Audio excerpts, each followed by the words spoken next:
Então, viva Marco, é um prazer ter-te aqui. Hoje vamos falar com o Marco da Abreu, é um autor nosso, autor deste livro A Emergência das Sociedades Comuns em Portugal. Este livro é um livro que para nós é muito importante sobretudo no momento em que nós estamos, num momento que tem, enfim, algumas particularidades, como todos os momentos, mas este é o momento em que nós estamos vivos e que estamos a apreciar este mundo com alguma complexidade. E gostava muito de trazer algumas informações e alguma conversa sobre ti, sobre quem é o Marco, porque para algumas pessoas não fazem a menor ideia quem é o Marco. Para mim tem importância, porque foi o homem do João Sem Medo, entre muitas outras coisas, e que hoje é alguém que traz um livro que, do meu ponto de vista, vai ser um manual para o futuro, ou pelo menos um manual de entrada para uma série de práticas e uma nova forma de olhar o mundo.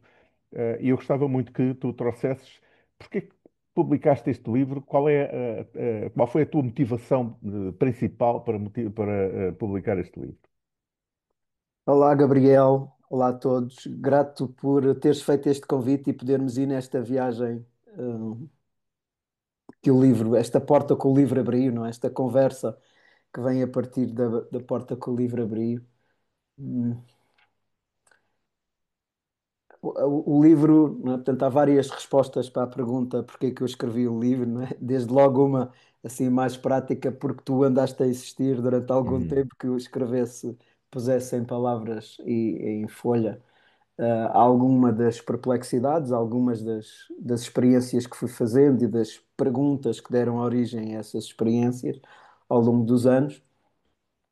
Mas, algo maior de facto aconteceu há um pouco mais de um ano atrás, em setembro do ano passado.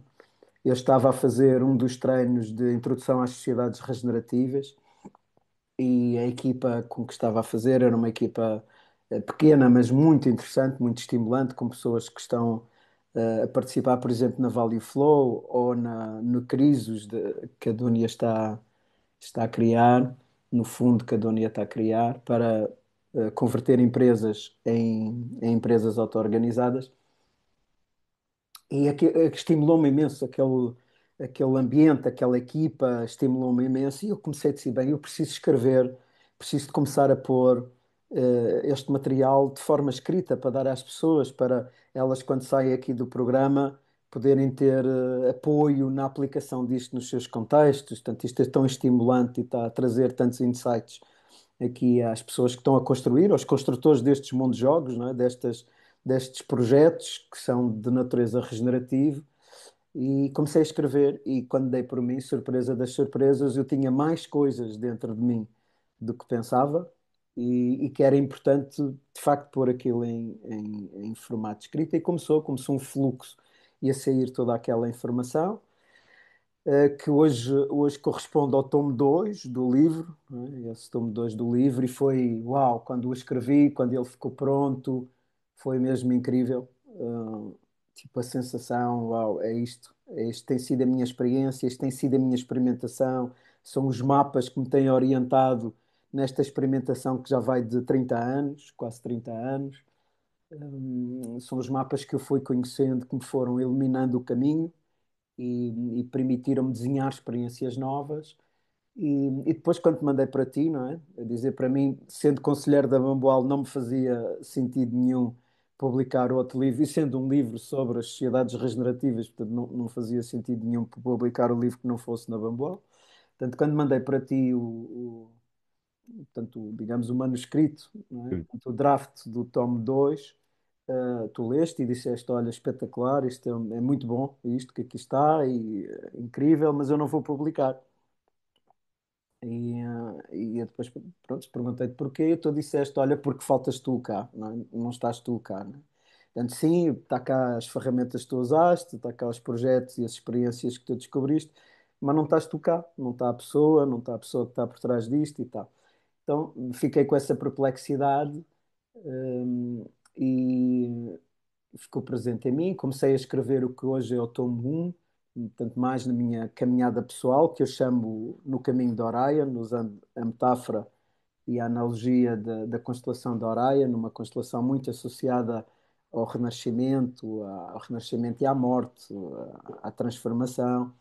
Portanto, usei essa metáfora e algures parei, estava a ser desafiante escrever, parei, acabei por ir dar um salto, escrever o tomo 3, o atual tomo 3, e que chama a emergência, Portugal como a primeira sociedade de comuns, a possibilidade de Portugal ser a primeira sociedade de comuns, muito inspirado num livro do Freddy Silva que chama Portugal a Primeira Nação Templária, e que foi uma dádiva do Vasco Gaspar, não é? Eu faço meditação aos sábados Heartfulness com o Vasco ali em São Pedro do Estoril. E num dos sábados que eu chego lá de manhã para meditar, o Vasco tem lá um livrinho. Olha, eu acho que tu vais gostar deste livro, e foi de facto uma revelação esse livro, e ajudou-me muito a pôr em perspectiva a minha história na nossa história, na história de Portugal e na história do mundo, enquadrada nessas diferentes escalas. E, e, e foi muito interessante, foi muito estimulante. Porquê? Porque o tomo 3 é uma aplicação daqueles mapas do tomo 2 à realidade portuguesa. E toda a minha experiência, foi preciso toda a minha experiência para escrever aquele tomo 3. E é eu aplicar, uma forma simples de dizer é eu aplicar o modelo João Sem Medo, portanto, a estrutura e a aprendizagem do João Sem Medo a uma realidade nacional. Portanto, como é que o centro de inovação, o laboratório de inovação social, a comunidade que foi o João Sem Medo, o Social Lab, portanto, como todas aquelas componentes, a organização de comum, portanto, o João Sem Medo foi esse lugar todo, onde se experimentou todas estas coisas, onde eu tive a possibilidade de experimentar todas essas coisas, e outros tantos tiveram a oportunidade de experimentar partes destas coisas, não é? E então, de repente, fazer sentido disso e aplicar esses mapas a uma escala portuguesa, e como é que se sai daquele cantinho de Lisboa, e mesmo assim já foi a escala da cidade, portanto já não era algo desprezável, não é? Já era algo significativo para um universo que nós cobrimos um universo de cerca de 10 mil pessoas durante os anos que tivemos ativos, para um espaço nacional, e como é que se faz isso, desenhar, ou, criar escala, não é? E então esse foi o grande desafio do Tom 3, e eu gostei muito de fazer esse desafio, de aplicar aqueles mapas a Portugal, a dar esse sentido, de perceber quais são as estruturas, o que é que tem que mudar, que tipo de programas tem que nascer. E depois então é que voltei outra vez ao Tom 1 e a escrever o Tom 1, e o Tom 1 é uma síntese da minha vida, desde que nasci até agora, e onde vai enquadrar estes momentos que me levam nesta caminhada de transformação para as sociedades regenerativas, porque a primeira transformação que teve que acontecer foi dentro de mim. Eu considero que estou a cavitar a minha própria cultura. Cavitar é um conceito físico, que vem da física. Quando a gente deita água das pedras, por exemplo, ou outra água com gás no copo, ela faz aquelas bolinhas que sobem de baixo para cima, não é? Daquilo é ar. E há ar que aparentemente surgiu do nada, não é? Então, esse fenómeno físico chama-se cavitar. Portanto, onde é criado um espaço e a bolha depois sobe e é dentro desse espaço. Então, a partir do nada criou-se aquela bolha e aquele ar, não é? Esse é o fenómeno do cavitar. Então, quando eu digo cavitar a minha cultura, quer dizer isso, quer dizer que a partir do nada eu estou a criar a cultura onde eu quero viver e da forma como eu quero viver, relacionando-me a partir do lugar que eu me quero relacionar e trabalhando nas equipas onde eu quero trabalhar, independentemente do que está à minha volta, não é? Se o que está à minha volta é uma outra cultura, ok, é a cultura onde eu quero estar é esta, e eu vou. Não sou o único a fazer isto, claro, não é? Nós podemos imaginar Tamera, as pessoas que estão em Tamera fizeram isto há 30 anos atrás, eles cavitaram uma cultura própria ali naquela zona, e hoje são cento e tal pessoas que vivem dentro dessa cultura e influenciam o seu meio à sua volta, não é? Estão naquele lugar e influenciam, estão aninhados naquele lugar e influenciam tudo o que está à volta, usando aqui uma distinção do desenvolvimento regenerativo. Portanto, foi esse caminho para eu cavitar a minha própria cultura. Quais foram as milestones importantes? Quantas vezes é que eu morri e renasci?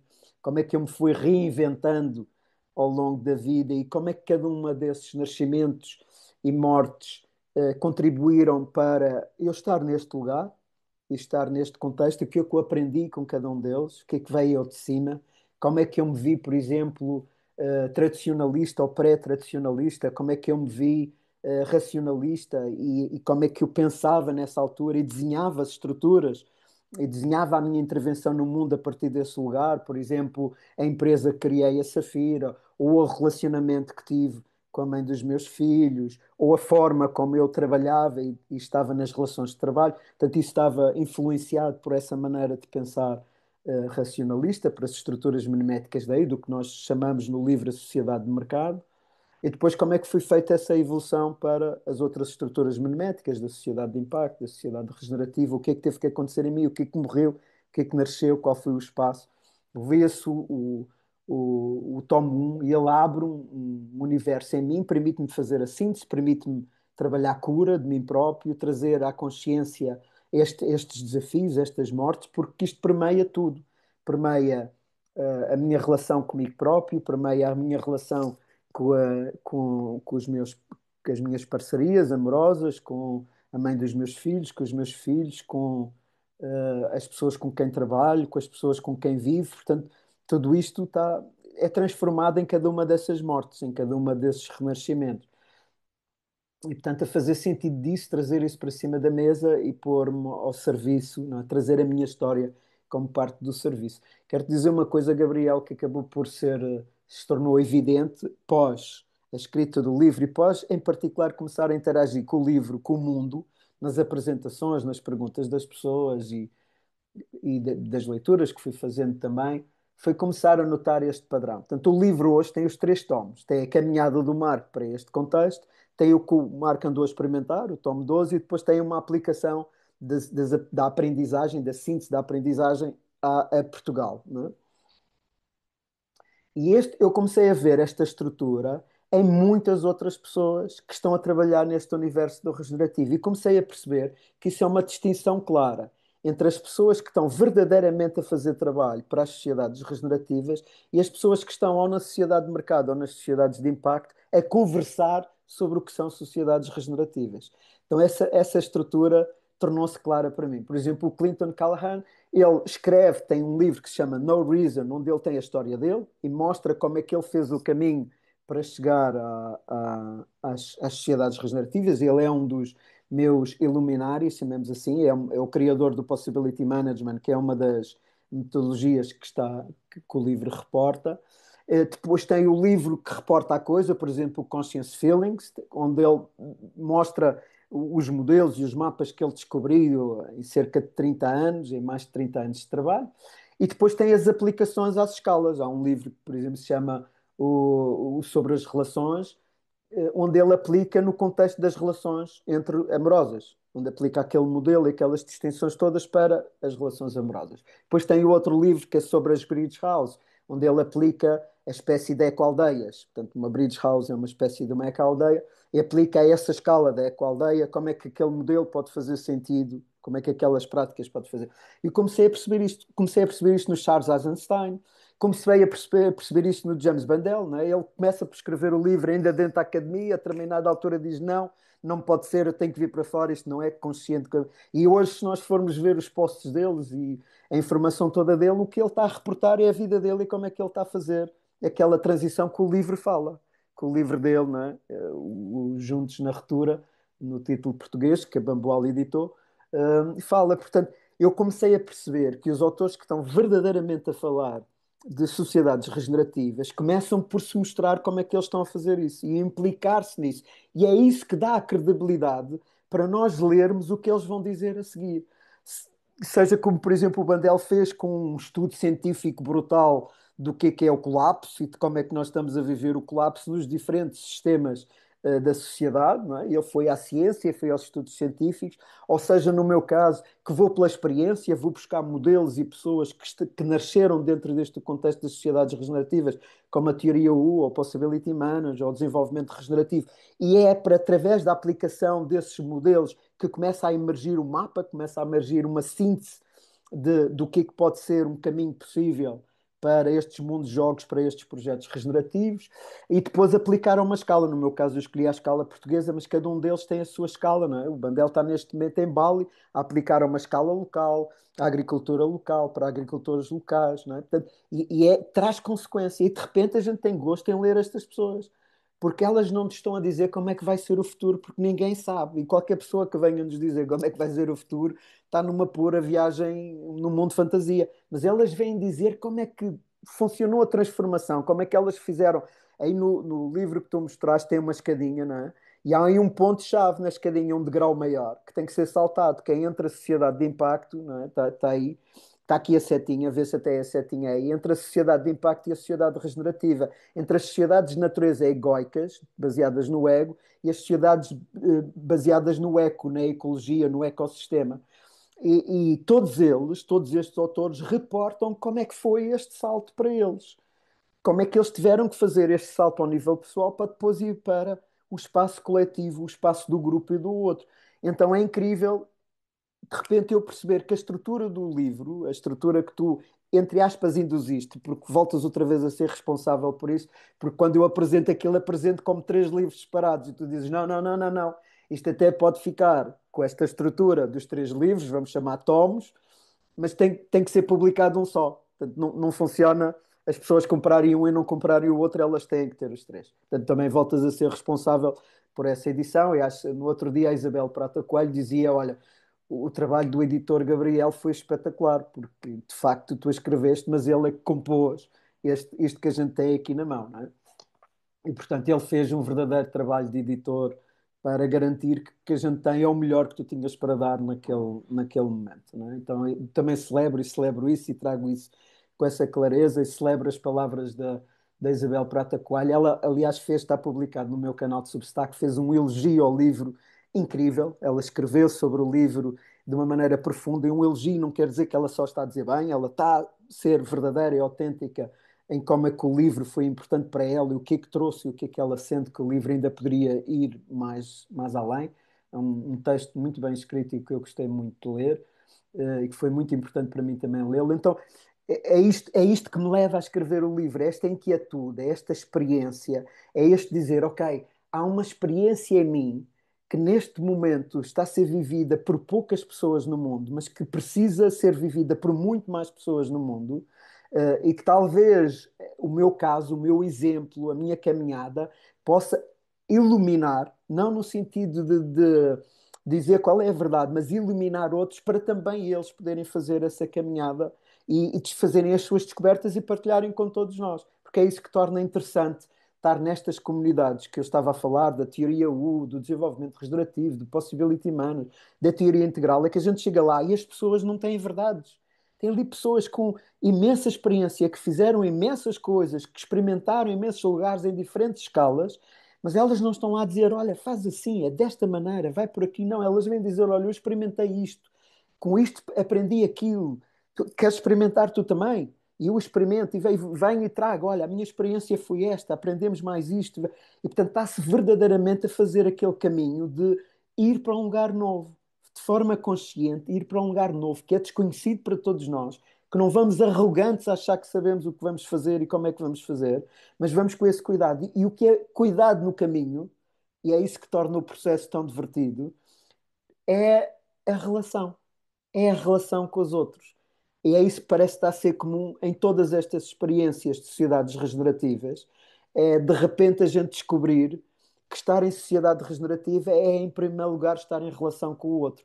Não importa o que é que está a acontecer à volta, desde que a gente esteja em relação, a coisa vai evoluir para um sentido que nutre o humano e noutra vida. E o Rob Hopkins, também outro autor, não é, que a Bambual publicou, com o seu livro E Se, tem um dito muito tocante nesta área, não é? Porque ele diz que como é que alguém lhe fez a pergunta como é que a gente se pode preparar para o que aí vem, para esta transição, para o colapso, como diz o Bandel, e ele diz a única coisa que nós podemos fazer é escolher o sítio onde vamos viver e as pessoas com quem vamos nos relacionar.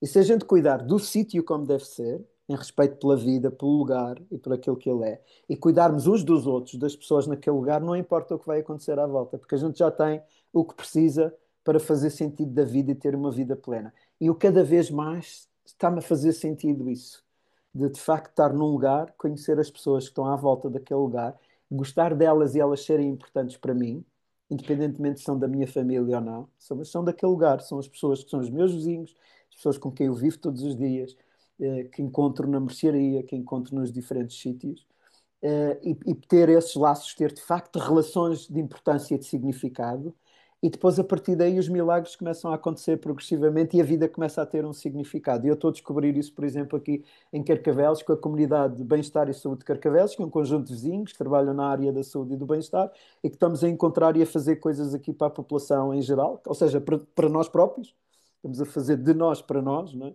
E estamos a descobrir uma magia aplicando estes modelos que o livro fala. Portanto, é, a tua pergunta leva-me para este caráter de este livro precisava ser escrito por mim para eu próprio notar a essência do meu caminho.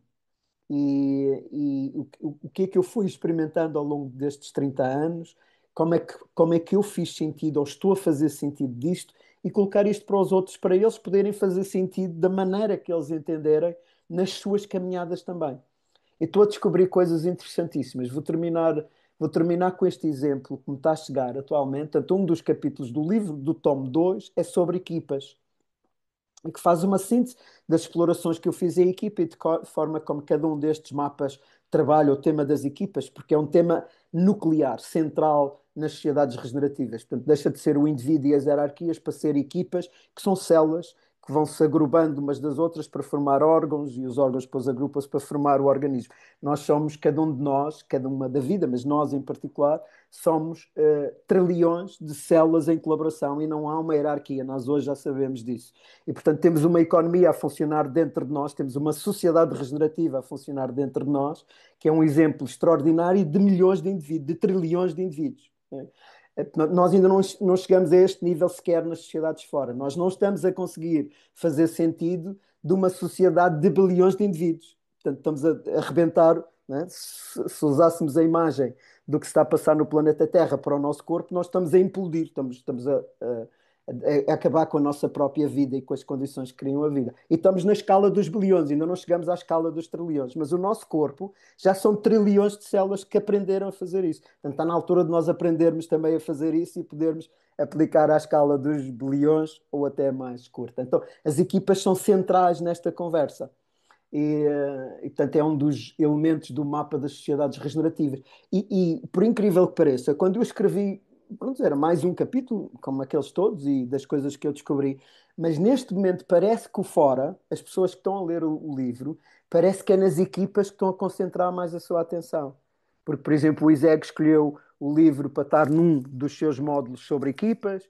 A Universidade Federal do Rio de Janeiro convidou-me para dar um módulo sobre equipas baseado nesse capítulo do livro e, portanto, eu estou a fazer várias mentorias a vários projetos que são equipas, portanto, mentorias a equipas e de como estar a equipa desta maneira ágil, auto-organizada, não hierárquica, não é, deste funcionamento.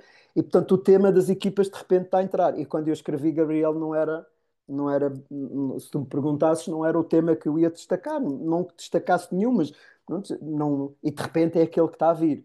Aí é muito curioso notar isso, notar essas coisas, como por exemplo, eu estou a ser convidado para ajudar a nascer equipas na área da saúde, que também nunca foi um tema que eu não percebo nada de saúde, cuido do meu bem-estar e da minha integridade, mas não era algo que estava no meu mapa. No entanto, esse convite está a chegar. Portanto, é aquilo que se põe no mundo e depois o mundo devolve coisas que nós não estamos à espera e estar receptivo para isso está a ser muito interessante. Portanto, em síntese, este livro precisava ser escrito para eu fazer sentido do meu caminho e, a partir do sentido do meu caminho, descobrir as minhas próprias perguntas, as próximas perguntas que eu tenho para responder e que me vão continuar a fazer evoluir no caminho e na perplexidade. E essa já não é, já vem a partir de um lugar diferente, vem a partir desta partilha, desta interação entre eu e as pessoas com quem eu estou a trabalhar e com quem estou a colaborar, eu e as pessoas que estão a trazer os estímulos do livro e por aí fora. Portanto, esse é de facto hoje, é um olhar para trás, como diz o Steve Jobs, não é? Olhar para trás e ver assim os passos, o caminho a surgir e a fazer, porque eu não sabia que era esse que estava a acontecer. Pois, de facto, este livro traz algumas das coisas que nós, Bamboal, Portugal, tínhamos em mente e grato por isso, porque de facto este livro preenche aqui uma lacuna extremamente importante na Bamboal e o nosso caminho também é o caminho das pedras e, portanto, também vivemos o caminho à medida que ele se nos apresenta enfim, em função daquilo que é possível viver e destacar. Uh, e este livro traz-me aqui uma pergunta que é para o cidadão comum, não é? Para aquela pessoa que de facto vive a vida, porque, enfim, tem as suas necessidades naturais, financeiras, sociais, familiares, etc. E para um cidadão absolutamente comum, de repente eu vejo emergência das cidades comuns. Mas depois tu falas várias vezes no que são, ou melhor, falas várias vezes na regeneração. Eu não faço a menor ideia do que é uma sociedade regenerativa. Eu não sei o que é uma sociedade regenerativa. Eu vivo a minha vida no dia a dia. Tu aqui no teu livro falas nesta escada, falas, não sei se está visível ou se não, mas Está visível, falas sim. no mercado, falas no impacto, falas nas sociedades regenerativas ou nas regenerativas e nos comuns. E de repente eu olho para isto e disse, ok, mas isto é um caminho, onde é que eu estou? Eu como cidadão comum, não é, que vivo a minha vida, enfim, que tenho as minhas preocupações, os dilemas, as minhas dificuldades, os meus sucessos, os meus êxitos, e tenho um caminho profissional, porque de facto tenho percorrido esse caminho, enfim, em função da vida e em função das minhas escolhas. A pergunta é, onde é que eu estou? Porque é que eu tenho que ir para a regeneração quando eu posso estar numa sociedade de mercado ou de impacto? Eu não faço ideia se estou numa sociedade de mercado ou de impacto. Não conheço Uhum. esses termos, não conheço o que é regeneração e não conheço o que é uma sociedade de comuns. Tu consegues Uhum. esclarecer isto um pouco enfim, para nós percebermos o que é que está aqui presente? Sim, vou tentar fazer esse. Grato pela tua pergunta. Olha, desde logo começo por responder por mostrando onde eu estou. Eu pus aí claro onde eu estou. O bonequinho que está aí na capa, que vai se encontrar nessa escada, que se vai encontrar no mapa da Terra. Portanto, é onde eu estou, é onde o Marco está, não é? Portanto, e o Marco está aí nesse ponto de transição, nesse lugar. E, portanto, cada um terá que encontrar o sítio onde está e o caminho onde está. Essa estrutura, que é aí no caso está com quatro níveis representados, sendo o comum o mais alto, veio a partir da teoria U do Otto Schammer, que quando sistematizou, quando estava a elaborar a teoria U, fez aquilo que se chamou, portanto, aplicou o framework do iceberg, que é um framework muito conhecido do pensamento sistémico, aplicou o framework do iceberg à sociedade no seu todo e fez surgir esses quatro sistemas operativos, que ele chamou o tradicional, a de mercado, o de impacto e a regenerativa. Os quatro sistemas operativos da sociedade. Isto é uma analogia com os sistemas operativos dos computadores, é dizer assim, as nossas sociedades, no sítio onde elas estão, seja as empresas, seja em cada país, a nossa cultura, tem um sistema operativo, tem uma forma de pensar que está na base de tudo e que contamina todas as coisas que estão em cima. Né? E aqui, antes de explicar isto que o Otto está a trazer, quero trazer uma distinção, que é a distinção entre aquilo que é desenhado pelo ser humano e aquilo que é dado pela natureza. Né? Portanto, quando nós vemos uma árvore, a árvore é a natureza que cria. E se aquela árvore é uma macieira, ela dá maçãs. Não há nada a fazer. Mas conceitos como o trabalho ou o dinheiro não são coisas que nascem nas árvores. Nem são árvores, não são vida. São coisas que os humanos desenharam, criaram, para, em qualquer contexto, facilitar a ligação entre os humanos. Então, há uma distinção que o livro apresenta que se chama mundo-jogo, e mundo-jogo é tudo aquilo que é desenhado pelos humanos. Qualquer coisa que seja desenhado pelos humanos e que tenha um conjunto de regras com que vai funcionar é um mundo-jogo. E esta distinção ajuda a criar a ideia com aquilo que não é criado pelo humano, aquilo que é a natureza a fazer. As rochas, as escarpas, as praias, tudo isso foi a natureza que fez, o mar, a chuva, versus aquilo que o homem fez. Não é? O homem fez o trabalho, a noção de sociedade, criou o carro, criou a roupa, criou a sua habitação. Tudo isso são coisas, são mundos jogos que o homem criou. Então, temos esta distinção importante. E ela é tão importante que nas da natureza é muito difícil mexer, nos ciclos da vida eu não consigo alterar assim tão facilmente os ciclos da vida, não é? E os ciclos da natureza, os ciclos das estações e por aí fora. Naquilo que nós desenhamos, é possível mudar tudo aquilo que nós desenhamos. Os mundos de jogos, se a gente desenhou de uma maneira, pode desenhar de outra, não é? E, portanto, o mundo de jogo, para ser muito simples, é, por exemplo, a gente mandar uma carta, ir aos serviços postais, mandar uma carta. E tem um mundo de jogo, se queres mandar uma carta lá, pões um envelope, pões o remetente, pões o destinatário, e se cumprires aquelas regras, a carta chega ao seu destinatário, né? Então, isto é um mundo de jogo. Então, este mundo de jogo é a forma como os humanos trocam valor entre si e estruturam as sociedades. Quer dizer que um banco é um mundo de jogo, quer dizer que uma relação é um mundo de jogo, quer dizer que o setor da energia é um mundo de jogo, a companhia que fornece energia é um mundo de jogo. Portanto, e este ajuda-nos a decidir entre o que é desenhado e o que é emergente. Não é? Então, quando o Otto o que veio fazer é dizer assim: olha, estas coisas que estão a ser desenhadas, estas coisas que nós estamos a desenhar, como por exemplo as empresas, ou os Estados, ou a cultura, ou os nossos bairros, ou a nossa casa, elas têm uma forma de pensar na sua base.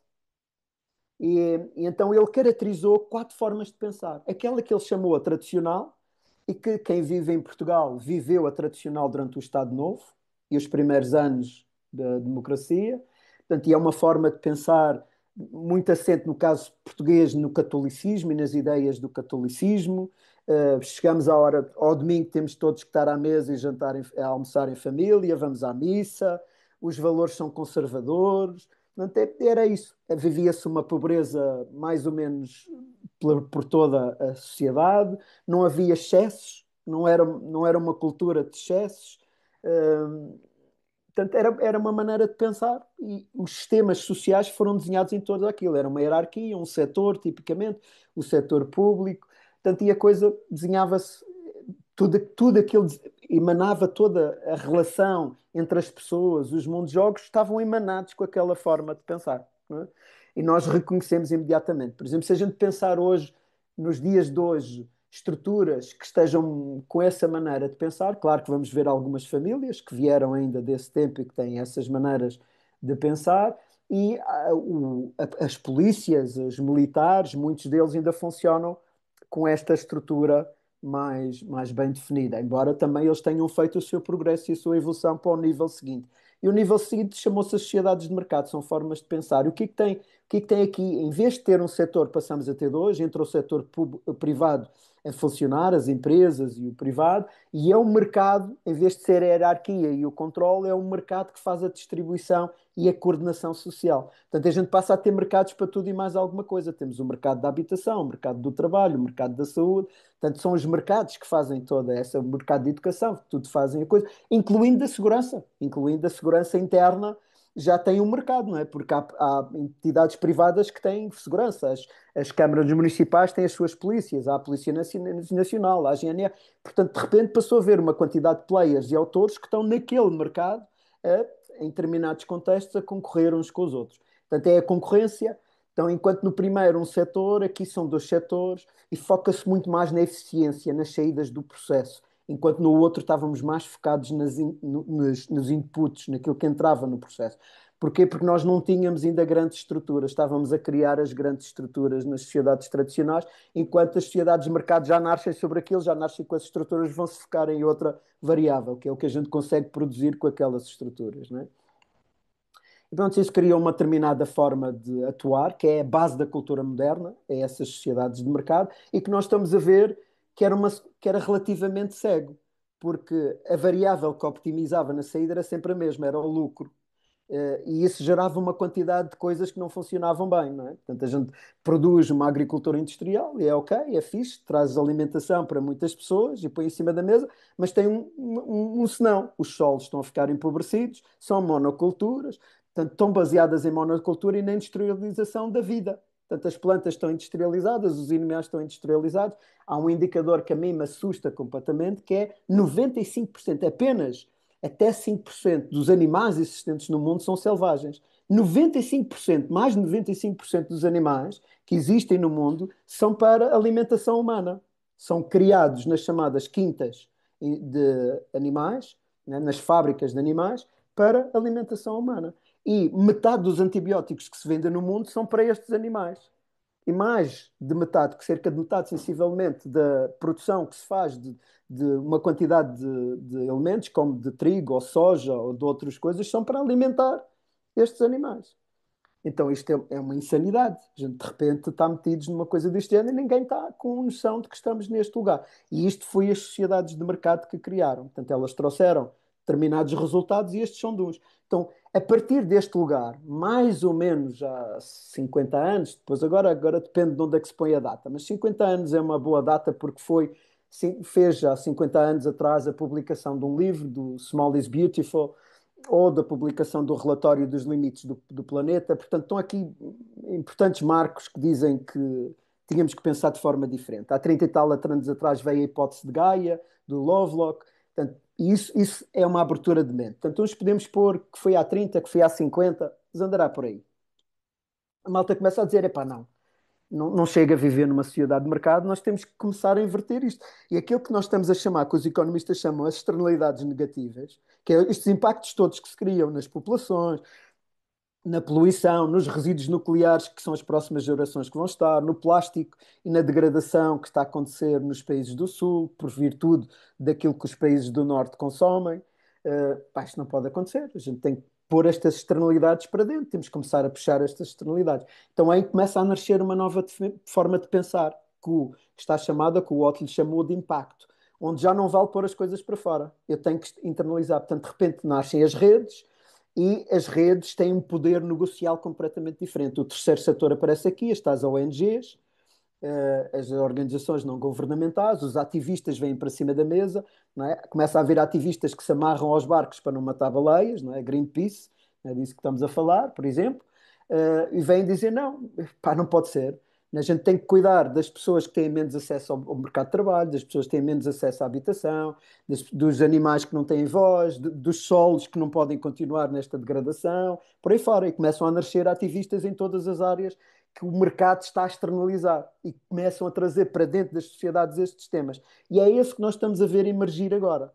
Portanto, nós vivemos em Portugal, eu diria que um marco importante foi a publicação da economia social. Já tinha começado o setor antes, claro, mas essa publicação é o reconhecimento de que está, de facto, a nascer uma nova estrutura memética em cima da mesa, enquanto nas de mercado é a publicação das leis de mercado, o primeiro governo do Cavaco Silva, que institucionaliza isso. Claro que ele já estava cá há mais tempo, não é? Mas ele institucionaliza isso a partir dessa data e a gente assiste às privatizações, essas coisas todas. E, portanto, agora o que estamos a viver são as sociedades de impacto, que em Portugal eu diria que andarão perto dos 20, 20 e tal por cento, nos países nórdicos, Canadá, Holanda, está mais evoluído, mais perto do metade, dos 50%, eles estão um pouco mais à frente, mas é essas estruturas que estão vigentes hoje, assentes sobre as estruturas de capital, mas que dizem, olha, temos que internalizar estas coisas e começar a lidar com isso. Portanto, o terceiro setor é vital nesta conversa. E o que o Otto começou a dizer foi que está um quarto a emergir e que esse quarto é completamente diferente dos outros para trás. Porque para já deixei a hierarquia de base, constrói-se sobre as redes, é ecossistemas em colaboração, está completamente focado na vida e nas condições de manter a vida. Porque o impacto basicamente vem dizer vamos, pá, vamos parar de fazer porcaria. A gente anda a fazer porcaria há vários anos, vamos deixar de fazer porcaria. E a malta do regenerativo vem dizer: olha, não chega só a deixar de fazer porcaria, nós temos mesmo que começar a recuperar a porcaria que já fizemos. As minas que estão abandonadas precisam ser recuperadas, as pedreiras que estão abandonadas precisam ser cuidadas. E os bairros onde as pessoas vivem de forma deprimida têm que acabar isso. A gente tem que criar condições nos bairros para as pessoas terem natureza perto e poderem ter escolas perto e condições para os seus filhos, porque senão eles vão continuar a ser guetos de exclusão e não de inclusão e vamos criar problema. Portanto, de repente, este pensamento todo, estas formas de pensar, começam a estar em cima da mesa. E é o que nós estamos tendo a viver nos últimos 20 e poucos anos aqui em Portugal. Começamos a ver, por exemplo, o bairro onde eu moro começou a ter imensos espaços verdes, ele não foi desenhado assim. Hoje tem hortas urbanas, ele não foi desenhado assim. Hoje tem uma linha de transportes públicos gratuita para a população que mora aqui. Isso não foi desenhado assim. Portanto, esta é a sociedade de impacto a se fazer manifestar no meu bairro, no meu dia a dia, aqui ao lado, não é? E estamos a ver esses memes a acontecer. E os regenerativos vêm dizer: olha, sim, isso é tudo muito importante, mas precisamos recuperar todos os danos que foram feitos e mudar mesmo a forma de pensar, porque não podemos continuar a consumir aquilo que estamos a consumir. Porque o impacto está a medir, portanto, a malta da sociedade de impacto está a medir que nós estamos a consumir 1,7 planetas. É que isso não funciona. Nós só temos um e já estamos a consumir 1,7. Isto é muito simples. Quando a gente chega a abril de cada ano, já consumimos o que era para esse ano. E estamos a fazer isto há vários anos consecutivos, há várias décadas consecutivas. Portanto, o limite está lá. Então é isto que os regenerativos vêm dizer. Epá, não pode ser. Nós temos que redesenhar os nossos estilos de vida para eles continuarem a ser significativos, portanto, vidas de propósito, as pessoas estarem felizes e viverem felizes, mas não estarmos a arrebentar com o planeta e com a vida, porque nós somos vida e somos o planeta. Sem ar, sem água e sem solos, nós morremos. Isso é vida. Não é? A base de toda a vida vem do sol. A base de toda a vida é o ar que é criado pela vegetação e pelos sistemas mar-terra. A base de toda a vida é a riqueza e a vida que está nos solos, nos microbiomas dos solos. Não é? Nós estamos a extinguir 100 espécies por dia. E quando se diz 100 espécies, as pessoas, pelo menos eu, quando ouvia pelas primeiras vezes, ia para aquele lugar de são espécies grandes que a gente vê. Não, são espécies que não se veem, são microscópicas, são espécies do sol, são espécies de insetos, são espécies de plantas que estão a desaparecer todos os dias e são 100 por dia. Isto está a desaparecer. A gente não vê, mas está a acontecer. E o que nós estamos a começar a ver é cada vez mais doenças. Porquê? Porque o microbioma é menos diverso, começam a aparecer tipos de vírus e de bactérias que antes não apareciam porque havia uma riqueza que os eliminava ou incluía. Agora eles estão-se a tornar mais visíveis porque já não têm, entre aspas, as redes de predadores ou de ciclos fechados que antes existiam. Os ciclos estão-se a abrir todos. E, portanto, começam a haver coisas que começam a prejudicar a vida à volta. A vida está a procurar novo equilíbrio, não é? Então é isto que vem para cima da mesa de repente que os regenerativos estão a trazer, dizer nós precisamos cuidar destes ciclos todos. E com a hipótese de Lovelock diz a Terra é viva. Já não é só a bola que roda, que dá para pôr satélites no ar e a gente ter internet. Não, não, não. A Terra é um sistema vivo. Ela tem clima e tem ar e tem não sei o quê, e as bactérias passam de um lado para o outro e tal, e a malta precisa cuidar deste sistema vivo como qualquer outro sistema. E neste a malta quer dizer os bilhões que nós somos. Então, se eu sou um cidadão comum, eu estou a ver estas coisas todas a mudar. Eu se tiver, no meu caso, aconteceu a passagem do tradicional para o mercado e do mercado para o impacto aos meus olhos, e agora estou a assistir e ser autor do impacto para a regenerativa, portanto, tudo isto aconteceu nos meus 54 anos de vida. Se eu for o meu pai, não é, e tiver nos 80 anos, 70 e tal, 80 anos, eu vivi estas coisas todas, eu vivi isto tudo, e eu consigo me relacionar na vida com estas formas de pensar. Era assim que no tempo do Salazar se pensa. Era assim no tempo do Cavaco que se pensa. No Guterres, era assim que se pensava. Então, estes nomes que estamos a dar têm esta religação direta com aquilo que as pessoas estão a viver. E claro que as pessoas ainda não sabem o que é o regenerativo, porque ele ainda não está, é muito pequenino, é incipiente, não há nenhuma cultura do mundo, nenhum país no mundo que seja regenerativo. Portanto, há experiências, exemplos dentro de cada país, mas não há nessa escala, portanto é normal que as pessoas não conheçam, está nascente ainda, está nascente, mas nestes anteriores as pessoas já reconhecem. E é sobre esses que a gente quer construir e quer pôr estas referenciais em cima. Então, como é que eu sei que eu não estou a ser regenerativo? E isto nós não temos maneira de ver isso. Portanto, o livro traz um framework para isso, para eu poder perceber como é cada um, o que é a forma de pensar em cada um destes, e eu depois poder distinguir o que é de impacto, o que é regenerativo, o que é de um lado, o que é do outro. E ele mostra, diz, defende que há um outro sistema a emergir para além do regenerativo. Portanto, dentro daqueles projetos que já estão na regeneração, a aplicar aquele pensamento regenerativo, que nós podemos dizer pensar da mesma forma como os sistemas vivos pensam, como um coral ou uma floresta. É uma imagem mais poética, mas que ilustra o que quer dizer isso de estar no lugar da regeneração. É pensar como uma floresta. Quer dizer que ela pensa no indivíduo, mas também pensa no coletivo. E isso é muito interessante a gente entrar aqui na lógica do bem-estar e eu já lá vou. Então, nesses projetos que estão há mais tempo, por exemplo, Tamera está há 30 anos a fazer essas experiências, eles começaram a perceber que não chega só a estrutura de estarem em colaboração e de recuperarem qualquer coisa. Eles precisam ir mais fundo na intencionalidade do que estão a fazer. Portanto, têm que trazer o propósito para cima da mesa e esse propósito tem que estar diretamente alinhado com os bens comuns, com todos aqueles bens que são necessários à vida e à boa vida, ok? E de todas as vidas, não só dos humanos. de toda a vida, porque a vida dos humanos depende de toda a estrutura de vida que existe no planeta. Então isso tem que ser cuidado. Isso é o bem comum. O propósito tem que estar alinhado com o bem comum. E eles começam a perceber que a estrutura de propriedade, o mundo de jogo da propriedade não funciona. Porque é um mundo de jogo que retira, leva as pessoas a fazer coisas completamente diferentes, porque ele foi desenhado para as estruturas de mercado. Ou dito de outra maneira, as estruturas de mercado bebem e potenciam o conceito de propriedade que o Locke criou. E nós continuamos aí. Enquanto os regenerativos estão a dizer, olha, isto tem mesmo que mudar. A forma como nós pensamos propriedade tem mesmo que mudar. Porque senão o que nós vamos estar sempre a gerar é problemas destes, é problemas destes, é problemas destes. Não é? E eles, como foram mais à frente, começaram a lidar com esses problemas. Então, um dos temas que tem que mudar é a forma como se governa as estruturas e de quem é a propriedade. E aqui está muita gente a experimentar, quer na área das organizações, quer na área da terra, da propriedade da terra. Mas isto é tocar, é ir à, à base, à gênese da cultura patriarcal, não é? É uma cultura que é milenar, não é? Portanto, nós já estamos com pelo menos 3.000 anos desta cultura, é ir à base da cultura patriarcal e à base da cultura capitalista, porque o capital está assente sobre essa ideia de propriedade. Todo o setor privado ou setor público quer dizer propriedade. O setor público é o Estado, que é proprietário, e o setor privado são os privados, as pessoas e as empresas que são proprietários. Portanto, é o tema da propriedade que está na conversa. Enquanto os regenerativos estão a dizer, atenção, não pode ser a conversa, não pode ser sobre propriedade, tem que ser sobre vida, não é?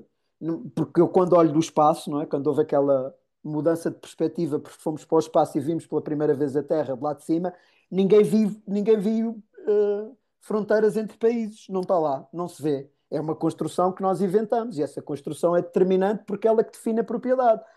Neste cantinho aqui que chamamos Portugal, o proprietário é o Estado português. Naquele ali já não. Portanto, uma pomba, se está do lado de cá, é portuguesa, se está do lado de lá, é espanhola. É uma chatice, não é? Portanto, isso é uma chatice, isto é uma confusão. Então, a vida não respeita isso. A água não respeita essa coisa da fronteira, não é? Os nossos rios, a maior parte dos nossos rios nascem em Espanha, não nascem em Portugal. Quer dizer, isto depois cria aqui umas confusões interessantíssimas aqui por estes construtos que nós fizemos.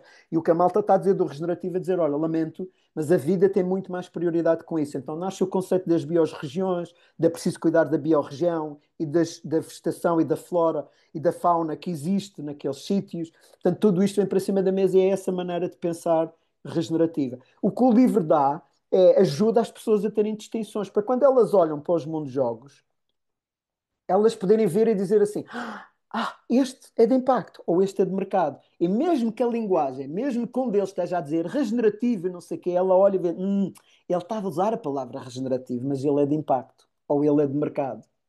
Não é as palavras que estão a usar, então o livro dá-nos essas estruturas a partir da experiência para nós conseguirmos distinguir, para cada um dos cidadãos poder distinguir e a partir desse lugar ser um ativista. E é aí que entra a ideia dos comuns, não é? Cada um assume responsabilidade pela vida que quer viver no seu lugar com os outros. E isso é o que está a começar a emergir como o passo seguinte, a coisa seguinte. Eu quero terminar, Gabriel, com este tema do bem-estar. As sociedades, o bem-estar não é uma coisa nova. Todas as formas de pensar sociedades tiveram o bem-estar na conversa. As sociedades tradicionais tinham o bem-estar coletivo. O comunismo, o capitalismo pensou, os ismos todos, não é, que a gente tem em cima da mesa, pensou no bem-estar coletivo. Quando entra a mecânica de mercado, ela vem dizer: não, olha, não chega só a pensar no bem-estar coletivo, os indivíduos também têm que ter bem-estar. E de repente a gente salta do bem-estar coletivo, que era só o bem-estar coletivo, para o bem-estar individual, só o bem-estar individual. E esquecemos agora o coletivo, e então temos os milionários, esta malta toda, que são os grandes heróis do dia e que cuidam do bem-estar e que pensam no bem-estar, e as empresas. O que a malta do impacto vem dizer: não, pá, é porreiro, essas coisas estão para trás, mas há mais bem-estar que temos que ter. O bem-estar da vida e o bem-estar do planeta têm que estar na conversa, senão isto não funciona. E entram com esta coisa toda. O que os regenerativos vêm dizer, sim, isso é importante. E nós temos que arranjar uma forma de casar isto tudo. O bem-estar coletivo, o bem-estar individual e o bem-estar da vida e do planeta têm que estar sentados todos à mesa. E não podem ser separados e ser só a variável a optimizar em cada um deles, como fizeram as atrás. As tradicionais, as de mercado e as de impacto, optimizaram uma delas. Os dos regenerativos têm que dizer não. As três têm que estar na equação, senão isto não vai funcionar. E este é que é o grande desafio atual. Como é que nós criamos sociedades que, ao mesmo tempo, estão a cuidar do bem-estar individual, do bem-estar coletivo e do bem-estar da vida e do planeta. E este é o grande desafio que a malta está a ser convocado e que o livro convoca as pessoas para virem refletir. O livro não é um livro de respostas, é um livro de perguntas, é um livro de muitas perguntas. E para cada um fazer no seu contexto onde está, eu sou juiz, eu sou médico, eu trato dos lixos, eu trato das águas, é indiferente onde eu estou na polícia, eu estou no clero, eu estou na prisão, é irrelevante onde eu estou, o sítio onde eu tenho que fazer perguntas. Porque é essas perguntas que me vão levar a experimentar as coisas seguintes, em conjunto com os meus pares e com os meus concidadãos, para nós podermos ter qualquer coisa de diferente que realmente preserve a vida e preserve a nossa forma de viver neste planeta e potencie toda esta beleza que nós temos para uma vida com sentido, com propósito. Não é esta coisa de. Há muito esta ideia, não, não, não, este vem a hecatombe e nós vamos ter uma vida. Não, nós queremos ir para a frente. Nós queremos continuar a ter boas relações humanas e uma boa vida humana. Não precisamos, é, se calhar, ter este desenfreado consumo, este uso excessivo de recursos para ter essa coisa. É o que alguns estão a demonstrar com isto. E a ciência está a chegar lá, felizmente. A psicologia positiva veio demonstrar que a felicidade tem um teto. Portanto, há um limite para a felicidade. Ela cresce, cresce, cresce até um determinado momento, mas depois tem um teto. E esse teto não está dependente dos recursos materiais. Portanto, os recursos materiais são uma parte, mas a partir de um determinado momento eu posso ter muito dinheiro, mas a felicidade não muda. Ok? E, portanto, é isto que a ciência nos começa a indicar e que nós precisamos criar, de facto, sociedades que sejam muito mais justas. Justas aqui não é no sentido de nós temos de tirar uns para dar a outros, não é nada desta coisa, é por desenho serem justas, por participação serem justas. Não, que está no desenho, não tem a ver com a construção da esquerda ou da direita, que é uma conversa muito que vem do tradicional, passou para o mercado, no impacto, felizmente, ela já se começa a dissipar e que nas regenerativas não faz qualquer sentido. Não está já dentro da mecânica pensar a polaridade está, as regenerativas consolidam as polaridades. Portanto, elas sabem o que sabem lidar com as polaridades e não estão reféns da polaridade, por exemplo, a esquerda ou partidária, ou do bom ou do mau, para dar uma moral. Então, elas reconciliam, elas reconhecem que as polaridades são parte do motor da vida, são como a vida faz a sua próxima evolução. Então, é aqui que nós nos situamos, é aqui que o livro vem pôr a matriz e vem trazer, não por uma perspectiva teórica, mas por uma perspectiva experimental. Portanto, vai ver o que é que a malta já anda a fazer e a experimentar, quem é que anda a fazer isso em Portugal, quais são os problemas que está a ter, o que é que está a aplicar, como é que está a fazer isso e traz isso para cima da mesa. E põe isso de maneira a que outros que queiram fazer isso agora, que queiram desenhar os seus mundos de jogos ou transformar os seus mundos de jogos, possam ter ali um mapa para se guiar. Não, não é um mapa de uma verdade, é apenas um guiar naquele contexto e aprender a partir do exemplo de outros que está. E é essa a matriz que, que o livro traz, e é dessa maneira que fala com todos nós, com os comuns, não é? Com todos nós. Portanto, embora pareça um tema intelectual ou académico, ele é um tema do dia a dia. Ele é um tema que cada um de nós, independentemente da escolaridade e do sítio onde nasceu, está a sentir todos os dias, está a viver todos os dias, com as consequências da forma de pensar e com as consequências de uma determinada forma de fazer. E até agora, o meme que vai até às sociedades de impacto é alguém cuida. Alguém cuida. A Câmara cuida, o Governo cuida, o condomínio cuida, alguém cuida. E o que começa a entrar agora é eu cuido, eu cuido, eu cuido, tu cuidas, ele cuida, eu cuido. É uma responsabilidade individual a partir de mim e daquilo que é importante para mim. E vamos em conjunto. Eu vou descobrir outros que, como eu, querem cuidar daquele tema e vamos mesmo cuidar dele e fazer o que é que tem a acontecer. E, portanto, a responsabilidade deixa estar fora, numa terceira parte, e o que muda nestas sociedades regenerativas e de comuns é a responsabilidade de passar a estar dentro. Não é? Eu cuido, eu sou parte da solução. Eu não sou parte do problema, eu sou parte da solução porque até aqui eu sou parte do problema, eu estou a gerar o problema com todos os outros, e é assim uma coisa indefinida, porque eu os outros todos, e eu nem consigo ver, o meu lugar lá parece uma gota d'água no oceano. Aqui do outro lado, não. Aqui do outro lado, eu estou a criar o problema. Eu tenho a solução. né? Então muda completamente a estrutura. E, portanto, nesse sentido, não há ninguém que esteja fora. Não há ninguém que esteja fora. Seja de esquerda, de direita, radical, não radical, populista, não populista, nascido na cidade, nascido no campo, velho, novo. Não há conversa, não há forma de dividir os humanos e a vida para pôr fora. Todos estamos dentro, todos vamos ganhar ou perder com a forma de pensar que usarmos aqui. E o caminho que está certo, mais ou menos, se a gente continuar por esta linha, é o planeta põe-nos a correr daqui para fora. Dá assim uma vassourada e diz, já está, acabou. Né? Tipo quase vírus. Né? Uf, já está. A outra possibilidade é nós harmonizarmos com a vida e descobrirmos uma maneira de vivermos em integridade com a vida e veremos o que é isso. Então, essa linha aí do meio quer dizer isso. Não é? Quer dizer, para mim, a partir da minha experiência, é isso. Muito obrigado, Marco. Foi uma excelente conversa, a primeira de várias, assim espero, e obrigado por ter estado presente. O tempo agora não vai durar mais, vamos encerrar aqui, mas para mim eu encerro com 3 pontos, com uma continuidade que é crucial. Nós precisamos trazer este tema para cima da mesa, foi com muita vontade e interesse que trouxemos este livro para, de facto, nós estarmos na ponta da lança da transição, da mudança para um outro paradigma, para uma outra narrativa, que nós precisamos de trazer rapidamente a consciência, o modo, a perplexidade, as questões, as dúvidas, as interrogações, e sim, e encontrar naturalmente uma comunidade próxima de nós, percebermos o que é que temos à nossa volta, onde é que nós nos situamos, o que é que nós pretendemos e, enfim, sendo possível desenhar ainda um outro futuro para nós e para os nossos ancestrais. Obrigado, Marco. Foi um prazer e até já. Grato, Obrigado. Gabriel. Até Grato pela já. possibilidade de conversar. Obrigado. Até já. Foi um prazer.